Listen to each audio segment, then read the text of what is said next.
Jumat 19 November pukul 8 malam live di Kompas TV.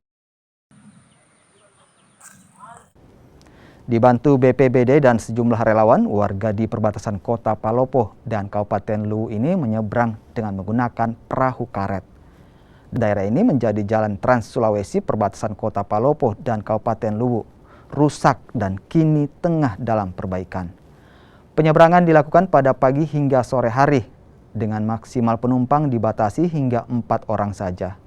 Penyeberangan warga ini tidak dikenakan biaya. Lurah, camat, RT, RW karena melihat kondisi masyarakat yang mau melintas karena jembatan ditutup total. Jadi kami melihat situasi warga yang pergi dan pulang pasar, begitupun dengan anak sekolah. Jadi kami berinisiatif untuk membuat penyeberangan dengan menggunakan perahu karet.